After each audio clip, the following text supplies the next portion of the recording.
John and Brian here talking deer nutrition. In this segment, we're going to focus on supplemental minerals. We're legal. Here's the science and the math behind it. In the wildlife industry, most people are formulating deer minerals for profit with a focus on the bag design and in the name. What's in the bag of most deer minerals? A little. What should be in most deer minerals? A lot. Here's some basic concepts. Beyond protein, protein is the most important fraction nutrient for developing larger antlers. Calcium is the next most important thing, followed by phosphorus, then magnesium, then potassium, then sulfur. Crazy thing is very few deer minerals have much sulfur in it, if at all. Sulfur is hugely important for converting protein or nitrogen into protein. And protein, again, I've already told you guys, is the most important thing in developing antlers, but also body mass. And then when we're looking at a deer mineral tag, we said calcium is the second most important thing. If a deer mineral's only got 10% calcium and another one's got 15, that one with 15% calcium's got 1.5 times more calcium. If one deer mineral's got 4% phosphorus and the other's got 8%, the one with 8%'s got twice as much. That's significant statistically. If a deer mineral's got 1,000 parts per million zinc and the other's got 5,000 parts per million zinc, that one with 5,000 parts per million zinc has got 5 times more. But we'll back up a little bit briefly here. There also is availability. So many minerals are using zinc oxide, manganese oxide, iron oxide. They're way less available than the sulfates, and then the time-release chelates are even more available than that. There could be as much as 3 times the difference. So let's just say if two deer minerals had 1,000 parts per million zinc, and one was using zinc oxide, and the other was using zinc chelated form of proteinate or a hydroxide, polysaccharide chelated form, at that same level, that one that's got 1,000 parts per million zinc and the other's got 1,000 parts, that one with 1,000 can still be 3 times more available than the one that was formulated with the cheaper source of trace minerals, micronutrients. Okay, so other factors that come into play. Yes, it should be easy to figure out if one's got more calcium, phosphorus than the other. That matters. But the most basic concept with all free trace minerals is salt is a regulator of intake. Many deer minerals might have 40, 50. Some of the build your own formulas that people discuss online could have 2/3 of that being salt. Yes, deer need salt, but at a small level, less than 1/3 of an ounce per deer per day. In the rest of the world, the cattle industry use higher amounts of salt to reduce intake of any supplement. So why would we want to reduce the amount of mineral that is being consumed when we're trying to get the deer to consume them as much mineral as they can, right? The ideal range for salt is 15 to 25%. Sure, could we still get some decent consumption on 10? Could we get some decent consumption on 30? Yeah, but that ideal range, if you look out there in the rest of the world, in the cattle world, you don't see these high levels of salt. And that's why. We want the deer to eat as much as they can. What else do we want to have in a quality affected deer mineral, besides having as much calcium, phosphorus, magnesium, potassium, sulfur as can be? Good amount of micronutrients. Yes, we see vitamins in a lot of deer minerals. Are vitamins quite as important? Not as much after that spring flush because there's a lot of natural vitamins in our forages. But in areas where guys are supplementing throughout the year, in areas where the soils aren't as healthy, in areas where the deer are consuming a higher amount of browse and less forages, vitamins can be more important in those situations. Deer do not like dust. You want deer mineral to have as large of particle sizes as we can. And we also want to have dust control on our deer mineral. What do we mean by dust control? We would want to be typically using mineral oils. The effective range is between 10 and 20 pounds of mineral oil per ton of deer mineral, keeping that dust down, especially on a lot of these calciums. Calcium, the second most important thing in a deer's diet, but the most important thing in the deer mineral, there's different forms of calcium. Some of them have larger particle sizes, others are smaller and dustier. So when we're formulating deer mineral, there's a science to it, difference in ingredients.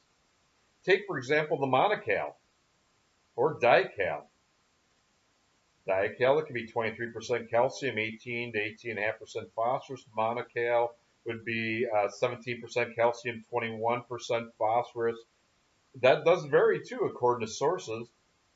But that being said, some of the quality phosphorus products tend to have a little bit larger particle sizes. The phosphorus that I use actually has aluminum and iron extracted out, a portion of it extracted out, because they can be antagonists. We were not going to get into detail today on that. That's for advanced deer nutrition. But as the end result, they have a larger particle. They're also more bioavailable. Having a lot of free iron sources can reduce the amount of absorption by the micronutrients that we really want to be having absorbed, consumed, utilized by a deer. That's, for example, if you look at a lot of tags and you see iron oxide in there, yeah, sure, we can, most areas deer need iron. Some areas that have excessive amount of iron, we don't want to be using it because it be as an antagonist. But iron oxide, it's basically color. It's zero bioavailability. That could be good. That could be negative in some cases. Um, Anyway, so quality deer mineral, large particle size, not very dusty, not a lot of byproducts. A lot of deer mineral, if you look at the tag, for me, I can easily spot within 5 seconds basically how any deer mineral is formulated because that's my life. But for the average guy that doesn't understand that, you look down in the ingredients, corn distillers with solubles. You might see, in some cases, corn could be corn gluten feed. Um, could be mole sprouts, could be more commonly wheat midlands are incorporated in deer mineral. A lot of because these are lower cost, more economic. But the downside that people don't think about is you have too much of the byproducts in your deer mineral. The deer minerals will tend to attract more moisture, um, can make these even rancid, susceptible to some diseases like E. coli, salmonella, if they attract a lot of moisture and if you have the wrong byproducts. Um, but more commonly, they're just going to smell. They're going to be not as attractive to deer in a free choice environment. But also, a quality deer mineral wants to have the right amount of salt, that 15 to 25% salt. So on the top, when you do have a bunch of rain, you can form a little crust so that the moisture runs off your deer mineral, so it's not drawing in a lot of moisture. When you have a lot of byproducts and not the right amount of salt, you can draw a lot of moisture, a lot of water into the mineral, the amount you put down, and then it becomes rapidly hard, really hard. And so then again, it becomes almost like a block, right? But again, blocks, you don't get the maximum intake into a deer versus a loose free choice. It can be as much as twice as much intake into a loose free choice mineral than a block. And we're not going to cover blocks today but that could be for another time that we can discuss blocks, the effectiveness, quality. Most blocks out there that are sold are ridiculously poorly formulated, not just on a mineral side of it, but also on an energy aspect. Even though there's claims that they might call them high energy blocks, which in reality they're not. They're terrible.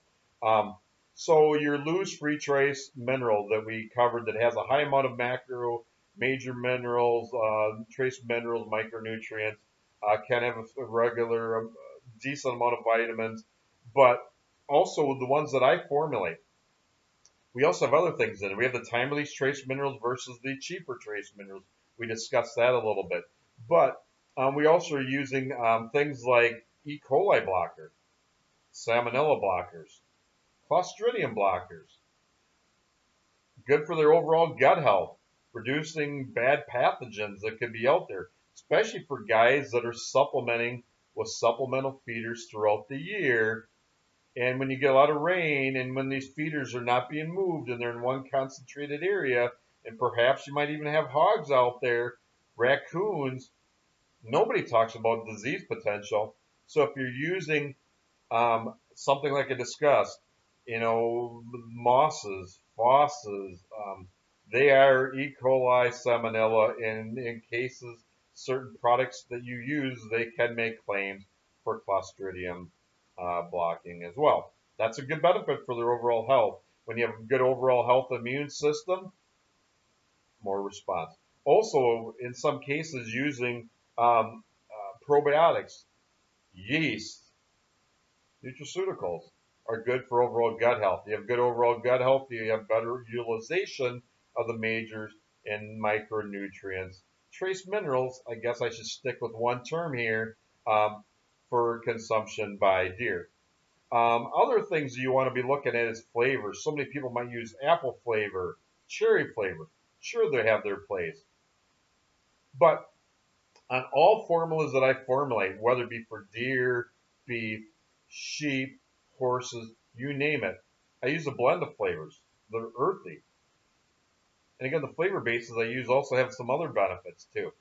Not going to discuss it here. That'd be for more of an advanced deer mineral nutrition formula. But anyway, flavors that linger, that stay in place. There's a difference between using dry flavors and liquids. And again, the key thing is we want flavors to stay with the mineral for an extended period of time and not go airborne and reduce their effectiveness long term. There's a science behind flavors. I've experimented with probably 40 flavors in my life. I've stuck with one. It's almost addicting. All animals, all species across the board. Flavors matter. Other things with deer mineral as well that can be pretty important is also not just having a high amount of your zinc, manganese, copper, and selenium, because those are all some of the most important for foot health, reproduction, immune system function, but also in the right ratios. And that could get a little bit detailed. We're not going to cover that any more than what I just said. There is a science between having the level of zinc and manganese compared to the level of copper. There also is some things that some people might bring up and say, oh, can we have too much of something, some nutrient? Yes. So, for example, selenium, there is a legal limit that you can have in there.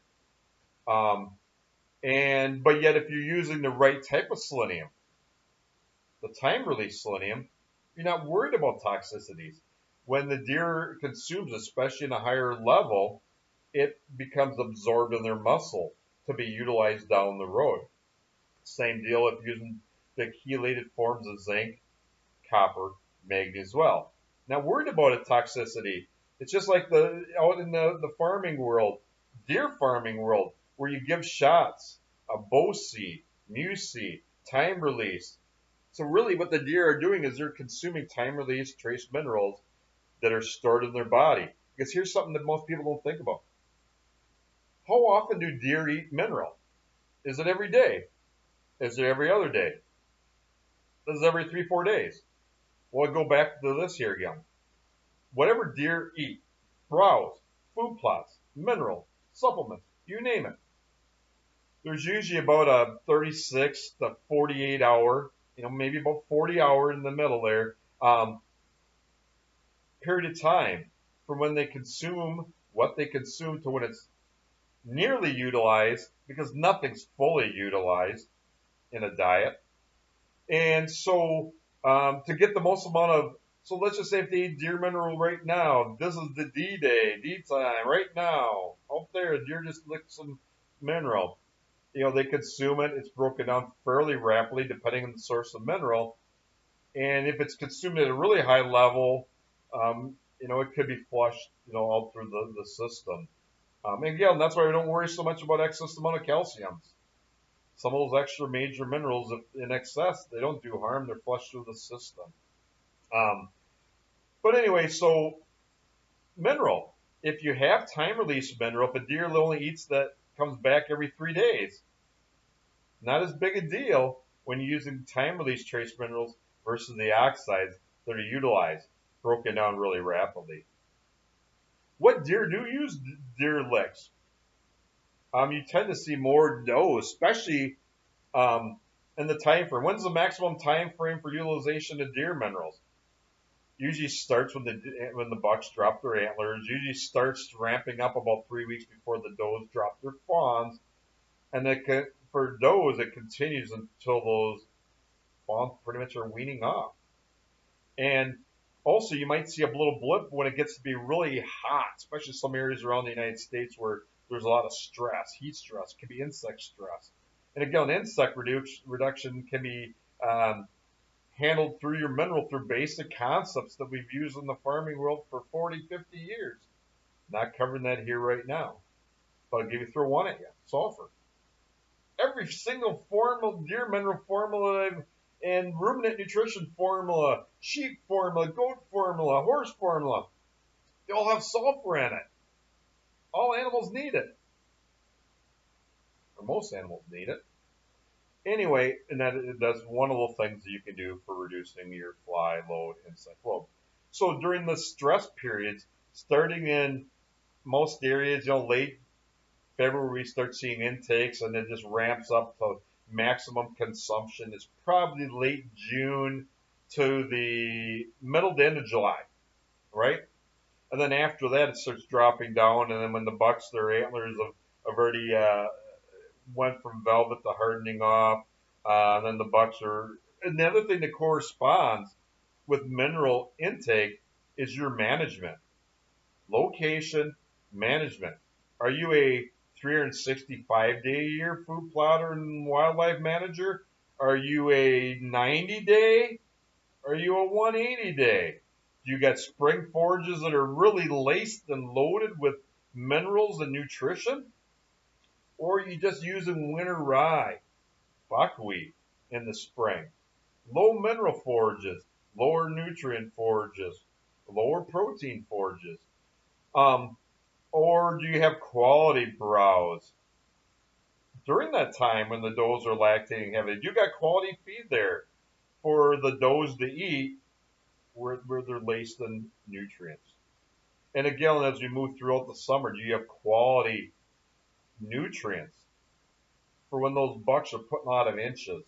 Especially for some of you guys that have the genetic potential to maximize growth by balancing your genetic base to your quality management and nutrients you're providing from browse to food plots to supplements. So pretty much that's a good little basic foundation. There's things that, as I discussed here, that you don't want to do, and that's too little salt, too much salt. We don't have too many byproducts. And again, there is some minerals out there that also have hardening agents. And so again, there's some things that you can be formulating with that can, that can make your minerals hard. And a little bit is not terrible, but when you're using too much of anti-bridging agent, a hardening agent, it can definitely reduce intake. Other little things there too when it comes to deer mineral formalization and trying to get good intake is where you put your mineral.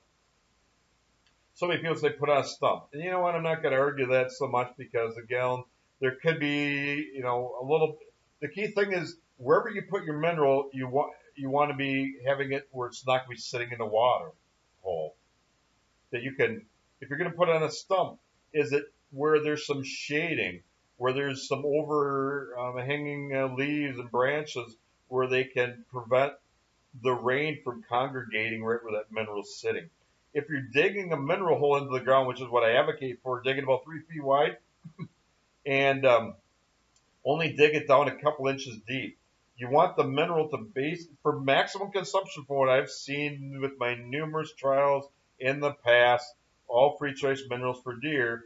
Um, Deer like they need their noses on the ground. That's how they're ruminants. That's how they're most effective. That's how they're built, and that's also how they are converting supplements to effective utilization, producing more natural saliva. That's a whole other advanced seminar. We're not going to get into it now, but the noses are designed to be on the ground or as close to the ground as possible.